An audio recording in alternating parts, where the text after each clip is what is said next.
सही बच्चों को नमस्कार। हम बात कर रहे हैं कोऑर्डिनेट ज्योमेट्री की, जिसके चैप्टर 2 के बारे में बात कर रहे हैं, सिंगेज कोऑर्डिनेट की चैप्टर 2 के बारे में बात कर रहे हैं, स्ट्रेट लाइन, जिसकी कॉन्सेप्ट एक्सरसाइज 2.4 की बात कर रहे हैं। तो देखते हैं उसका नेक्स्ट क्वेश्चन। देखिए 5th क्वेश्चन है। क्वेश्चन को ध्यान से पढ़ा जाए। पहले क्वेश्चन कहता है कि if a, 3a is a variable point lying above the straight line 2x plus y plus 4 is equal to 0 and below the straight line x plus 4y minus 8 is equal to 0, then find the values of a. values of a इसका मतलब ज्यादा, एक से ज्यादा value हो सकती हूं, पता नहीं। देखिए वैसे तो मुझे इसके डायग्राम की रिक्वायरमेंट नहीं है, अगर हम रफली निकालें तो ठीक है, जरूरत है नहीं, ठीक है। पहली जो लाइन है आपकी है ना, वो है L1 x, y, वो लाइन है। अब ये ना कहना 3 लाइनें क्यों खींची, मतलब इस लाइन का नाम दे रहे हैं हम, ठीक है। क्या दे रहे हैं? 2x plus y minus 4 is equal to 0, plus 4, ठीक। और जो सेकेंड लाइन है उसको नाम दे रहे हैं L2 x, y, वो नाम दे रहे हैं आप x plus 4y minus 8 is equal to 0। कोई भी पॉइंट किसी लाइन के एबव होता है या बिलो होता है, इसका कंसेप्ट आपका क्लियर है। क्लियर नहीं है तो अब इस क्वेश्चन को मत देखना, अब मैं कंसेप्ट नहीं क्लियर कर रहा हूं। देखिए आपसे कह रहा है कि जो a, 2a है ना, वो इस लाइन के एबव है। एबव मतलब जब इस पॉइंट को इस लाइन पे रखेंगे तो वैल्यू ग्रेटर देन 0 आएगी, है ना। मैं डायग्राम नहीं बना रहा हूं, डायग्राम जरूरत है नहीं यहां पर, ठीक है। यानी अगर मैं L1 a, 3a करता हूं, यानी x को a रखता हूं और y को 3a रखता हूं, तो a रखूंगा तो ये आएगा 2a, y को रखेंगे 3a प्लस 4, ठीक है।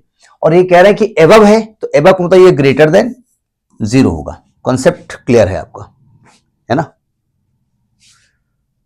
तो अब चूंकि इसी प्लेलिस्ट में है, अगर आप प्लेलिस्ट से पूछेंगे तो इसी प्लेलिस्ट में है, तो आप ढूंढ भी सकते हैं, कोई दिक्कत वाली बात नहीं है।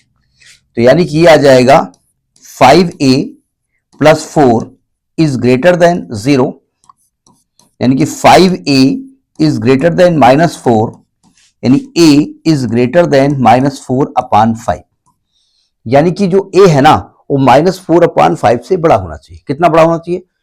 बहुत बड़ा होना चाहिए। कितना बड़ा होना चाहिए? इनफाइनाइट तक होना चाहिए। लेकिन रुको रुको रुको रुको रुको, क्योंकि हमको ये जो पॉइंट है ना, वो इसको भी सेटिस्फाई करना पड़ेगा ना। तो ये कह रहे हैं ये पॉइंट जो सेकंड लाइन है उसके बिलो लाई करता है ना। तो सेकंड केस जब आप इससे सेटिस्फाई कराओगे, जब सेकंड लाइन में इस पॉइंट को रखोगे a, 3a को, तो x को a रखो, y को 3a रखो। तो x को a रखेंगे तो a आएगा, और ये 3a करोगे तो 3 चौको 12 a माइनस 8, और ये लेस देन 0 होना चाहिए, ठीक है। दोनों कंडीशंस एक साथ फुलफिल करनी चाहिए, ये देखना पड़ेगा ना। तो ये हो जाएगा आपका 13a minus 8 is less than 0, यानी a is less than 8 upon 13।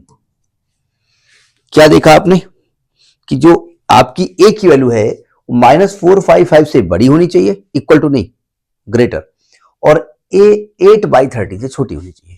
तो आप इसको दो तरीके से लिख सकते हैं कि a should be greater than -4/5 and less than 8/13, या तो ऐसा लिख दो, या आप चाहो a की वैल्यू कि a बिलोंग्स टू -4/5 से लेकर के 8/13 ओपन इंटरवल, ठीक। इस तरीके से भी कर सकते हैं, उस तरीके से भी कर सकते हैं। बात कैसी कही? ठीक कही ना। तो ये क्वेश्चन नंबर आपका कौन सा था? 5 है, ठीक है। तो इसको करिएगा next, in the next video. नमस्कार।